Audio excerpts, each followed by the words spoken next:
Vendas consultivas na construção civil. Turma, o episódio de hoje é para que vocês estejam numa posição de consultor e não simplesmente tiradores de pedido. Então, o ponto aqui da aula é que como que dentro da jornada do seu cliente você consiga se portar como especialista, agregando valor e fazer uma venda sem pressão, e sim uma venda com que o cliente sinta que ele está comprando, né? Está realmente interessado na sua solução, visto que você está se posicionando, está agregando valor em todas as etapas. Então, o primeiro ponto, né, para você se transformar nesse vendedor consultivo, né, e não estar naquela posição de tirador de pedido, toda hora cobrando, pressionando o cliente para fechar, sem que ao menos você entendeu realmente o que ele precisa. Então, o primeiro ponto da aula, e isso serve para qualquer tipo de vendas, tá? Mas aqui a gente está trazendo no cenário da construção civil, porque ele tem alguns desafios que outros segmentos não têm, desde ciclos maiores, múltiplos decisores, mexe muito com o sonho da pessoa, né? Então, o primeiro ponto é você mapear a necessidade real do seu cliente. E isso você começa desde um trabalho de posicionamento de você como marca empresa. Então, entender quem que é o tipo de público, qual dor você resolve e como você resolve isso é de suma importância para você, empresário. Então, basicamente, o seu trabalho de ser consultor tem que começar desde os primeiros contatos, lá na parte do marketing. Então, como eu pontuei, como que você se posiciona? Como que você se comunica ao seu cliente? Qual dor você fala que resolve? Como que você resolve essa dor? Então, se você hoje é um construtor, pensa no seguinte cenário. Você tá na hipótese A, vendendo reformas para todo mundo, tenta resolver desde reforma de apartamento, residencial, corporativo. Depois, você não tem ali um público, né, ideal, que é seu tipo de cliente ideal, e consequentemente você entra na guerra de preço, você fica desesperado, toda hora você fica entrando em vales, né, não tem uma previsibilidade de demanda e acaba pressionando a venda, acaba puxando muito um lado ali e sem entender, né? Sem entender o que você de fato soluciona na vida do cliente, sem conseguir mapear exatamente quais são as dores, porque você está tentando atender todo mundo, né? Tentando vender para todo mundo. Agora pensa outro cenário. Eu sou um construtor, eu só trabalho com reformas para investidores imobiliários em unidades de microapartamentos. Então, qual que é o primeiro ponto? Primeiro, por eu ter um histórico de só trabalhar com isso, eu já tenho claramente ali quais são os possíveis gargalos e dores que aquele cliente tem. Não que eu vou saber tudo, né? Visto que em todas as etapas você tem que, de fato, vir entendendo o que é uma necessidade para aquele cliente. Mas se eu já me posiciono, já tenho a base da maioria dos problemas, eu consigo já me portar como especialista desde o primeiro contato, né? Desde a primeira interação daquele cliente com a minha marca. Depois que muita gente falha na hora é que, beleza, você já se posicionou, você já está fazendo ali só um tipo de serviço, só um tipo de obra, mas quando esse cliente chega, você trata ele como se fosse qualquer um outro. Você não tem uma etapa de diagnóstico, você não tem uma etapa de mapeamento de necessidades claras. E, consequentemente, você não consegue identificar o que para o cliente é real necessidade e, consequentemente, você não consegue vir abordando isso, vir enaltecendo isso e, consequentemente, não consegue ter uma melhor agregação de valor durante a jornada. Depois, né, por você já ter esses problemas bem mapeados, por você já entender o que seu cliente questiona, o que é um ponto, né, de diferenciação para ele, você começa aqui a entender as possíveis objeções, né, desses tipos de clientes. Consequentemente, com essas objeções, você já consegue fazer uma matriz de se quando o cliente falar sobre o preço, você tem uma resposta, né, um caminho para levar ele, para mostrar o porquê daquele preço. Se ele pergunta sobre prazo, você consegue explicar. Se pergunta sobre metodologia, você consegue explicar. E você tendo essa matriz, você não fica naquela coisa de recebi uma objeção, o que eu vou falar agora? Não, recebi uma objeção de preço. Esses são os caminhos que eu tenho a seguir.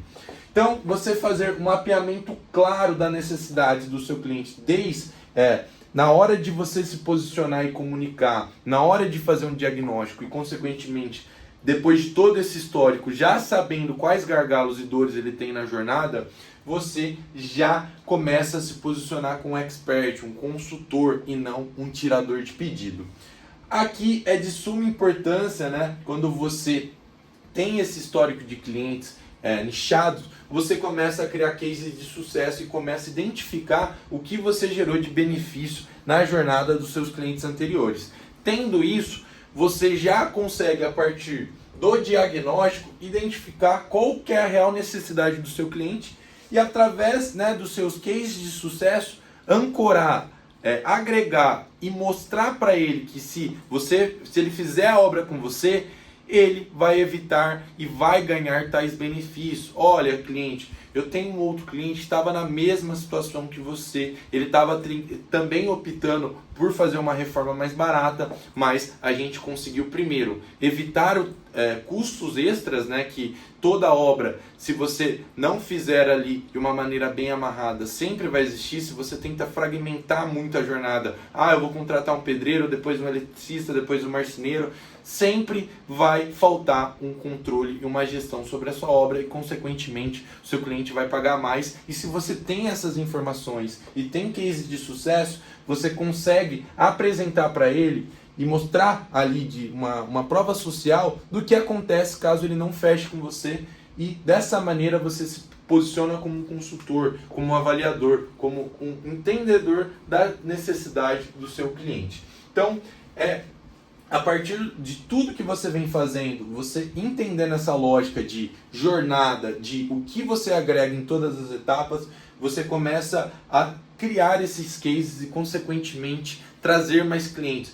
Na construção civil, o gatilho de prova social é de suma importância e tem um resultado muito eficaz. Porque hoje o cliente ele quer evitar custos, ele quer, se for um investidor imobiliário, aumentar seus rendimentos, ele quer diminuir sua jornada de execução, ele quer mudar mais cedo, ele quer colocar aquela unidade para rentabilizar mais rápido. E você tendo a clareza de como você agrega do seu processo e o que difere seu processo dos concorrentes, você consegue entrar, né, nessa posição e principalmente mostrar para ele como você vai evitar os erros que a jornada tradicional tem, a jornada fora sua empresa tem, como ele vai diminuir custos, né, fazendo com você, mesmo que ele pague um valor maior agora, mas a médio e longo prazo, a partir do momento que essa obra for sendo executada, a partir do momento que forem surgindo os problemas, como você ajuda ele a evitar custos e erros. Também tem toda a questão que hoje, se um construtor simplesmente ter o ato de alinhar uma expectativa de entrega e entregar, ele já tem um diferencial enorme, porque 90% dos construtores, 90% do mercado hoje não tem um bom alinhamento de expectativas e entrega, e consequentemente acaba queimando a marca, acaba queimando todo um trabalho que ele fez e perdendo ali possíveis indicações e perdendo chances, né, de agregar o valor dele, de posicionar como expert, e muitas das vezes porque ele não tem uma gestão interna, ele não consegue ter essa percepção que mesmo que ele vai ganhar mais dinheiro a curto prazo, ele vai perder dinheiro a médio e longo prazo, pela simples questão dele estar queimando a marca dele perante os consumidores. Então, como eu pontuei, você tendo claro, você sabe como vai agregar e como também, por exemplo, você vai aumentar o lucro daquele cliente, mesmo ele investindo mais na reforma, ele vai conseguir vender melhor aquela unidade, ele vai conseguir rentabilizar, alugar, fazer a finalidade dele de uma maneira mais eficaz, com mais retorno.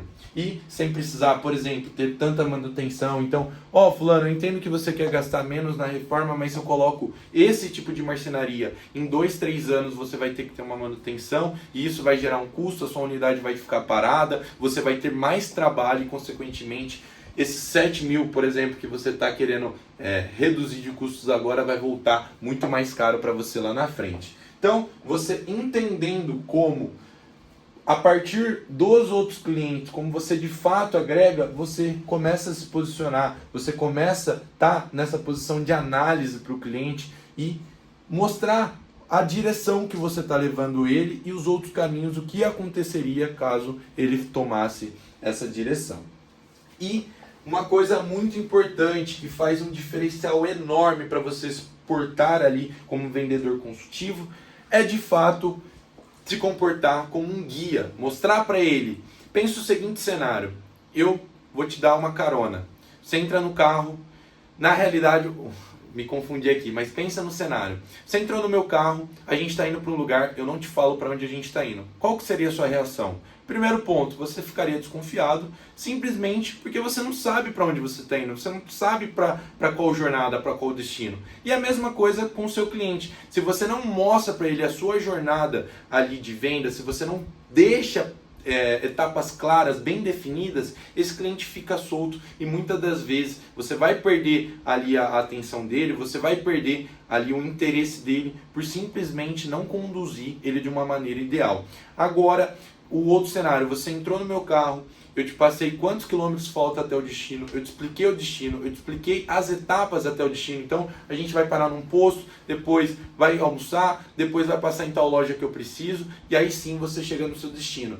É a mesma coisa na etapa da venda, na jornada da venda. Então, ó fulano, a gente está aqui numa reunião de diagnóstico a fim de eu coletar essas informações para que na hora que eu fazer o projeto, em 5 dias, esse projeto esteja de acordo, né, com o que você realmente está buscando e a gente consiga, a partir disso, ir só finalizando, né, melhorando essa proposta para melhor te atender. Então, você explicando para onde você está levando o seu cliente, quais são os próximos passos. Então, além só também, na sexta-feira eu te mando o projeto. Ao contrário disso, fale assim: na sexta-feira, cliente, podemos marcar uma conversa entre as 4 ou 5 horas? O que fica melhor para você? Porque você cria de fato compromisso com eles e não deixa uma coisa solta, não deixa, beleza, fiz aqui a reunião, depois eu te mando a proposta, depois eu te mando o orçamento. Consequentemente, se ele não tem essa trilha em mente, né, essa jornada em mente, ele não vai criar compromisso e você vai depender muito da sorte e muito do momento desse cliente, se ele está num bom momento, se ele não está, visto que você pode melhorar e aumentar as taxas de conversão simplesmente usando esses compromissos, simplesmente mostrando, né, e definindo passos claros.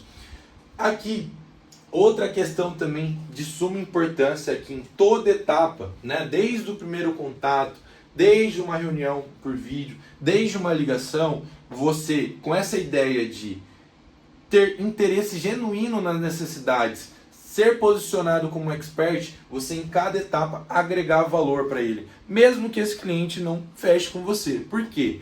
Você agregando valor, primeiro, você já está despertando um gatilho ali de reciprocidade, né? Você está falando para esse cliente como uma posição de consultor e indiscutivelmente essa pessoa já vai ali estar com mais chance de converter do que simplesmente você tratar ele como mais um ali, você simplesmente olhar para aquele cliente, mais um, vou passar ali na etapa, não vou querer aqui falar mais do que eu devo, não vou querer abrir muito porque eu estou corrido. Então, se entenda a real necessidade daquele cliente em todas as etapas, em todos os momentos, tente agregar valor, seja com prova social, seja com conteúdos que vão agregar valor para ele, seja com mostrar para ele como ele evitar erros comuns que tem na jornada dele, entender realmente em qual momento que ele está e mostrar para ele aonde, né, cases de sucesso que ele quer chegar, o que eles fizeram, né? E a partir disso você vai agregando valor e consequentemente aumentando suas taxas de fazer essa venda. E aqui também é muito importante, né, durante essas etapas, você trazer o cliente para a realidade, posicionar ele onde ele está, né? Então, mesmo que seja, não estou pedindo para você confrontar, falar que o cliente está delirando, está errando, mas trazer ele para a realidade de uma maneira consultiva, posicionar ele perante o mercado, mesmo que ele esteja fora ali do seu budget, mesmo explique para ele, mostre para ele e sempre eduque o mesmo, visto que vocês são experts das soluções que vocês estão fazendo e esse cliente pode estar no momento que ele não esteja tão educado quanto esse mercado, ele esteja no momento que ele precise, né, estar ali mais a par do que acontece para consequentemente ele conseguir resolver o problema dele.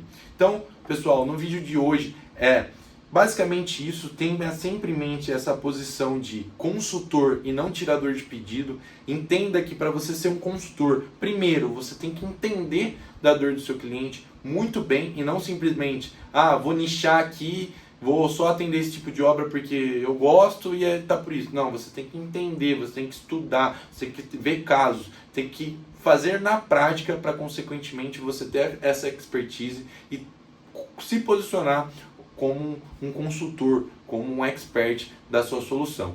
Se você gostou desse vídeo, se inscreva aqui no canal e se você tem alguma dúvida, sobre temas de marketing e vendas na construção civil, só comentar aqui também que talvez os próximos vídeos a gente faça sobre esse tema e bora para a próxima.